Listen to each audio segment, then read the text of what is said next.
হরিওম তৎসৎ। জয় গুরু। আত্মদর্শন কথা। আত্মধনকে ধারণ করে করতে হয় আত্মদর্শন।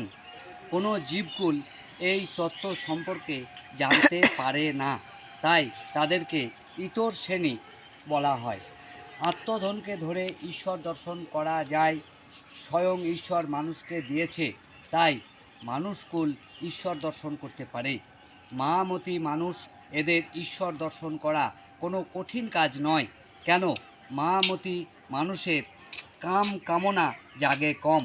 জগৎ যেমন প্রকৃতির নিজস্ব শৈলীতে সৃষ্টি হয়েছে, যারা সাধনা করে সেই সব সাধক এগুলি দেখতে পায়।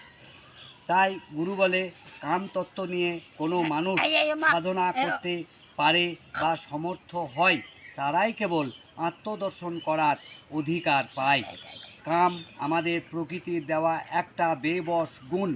এই গুণকে সাধক নিজের আয়ত্তে আনতে পারে শুধু মা নাম করে। মা নাম মানুষের বীজ মন্ত্র। এই বীজ মন্ত্র কোনো মানুষ অন্তর দিয়ে করতে পারলে তার শরীর কাম গুণ দূরে থাকে।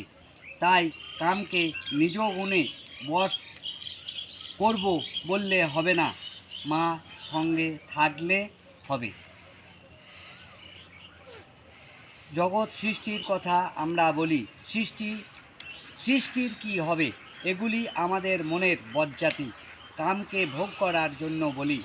তাই সাধনা করতে একটু কষ্ট করতে পারবো না, কিন্তু ইন্দ্রিয় সুখ ভোগ করে অনেক দুঃখ পাবো, আমরা তাই করব।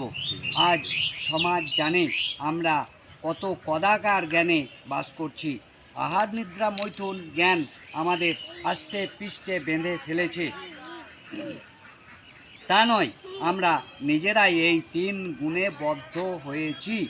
3 গুণ সচেতন মানুষ নিজেকে হতে হয়। ঈশ্বর করে দেবে বলে বসে থাকলে তো হবে না। তাই আহার নিদ্রা মৈথুন জ্ঞান যখন পৃথিবীতে প্রবল হয়, তখন অকাল মৃত্যু ঘটে বেশি। পৃথিবীর খারাপ সময়, তাই গুরু মানুষকে ডাকছে এবং বলছে, তোমরা এসো, ঈশ্বরমুখী হও, সময় আছে।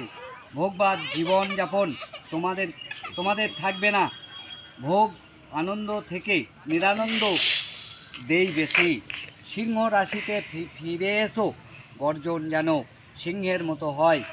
মাকে সঙ্গী করো, নিষ্কামের সাধনা ঘরে বসে হয়। বগরূপী চৈতন্যকে ধারণ করো এবং আত্মদর্শন করো। এক কথায় ধাতু ধারণ করাই ধর্ম। ধাতু ধারণ হলে সুর ধরা পড়ে, ওঙ্কার ধ্বনি ধরা পড়ে।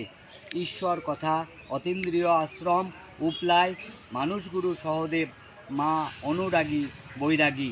ফোন 95 64 13 15 33। দেখো আজ পড়া হবে।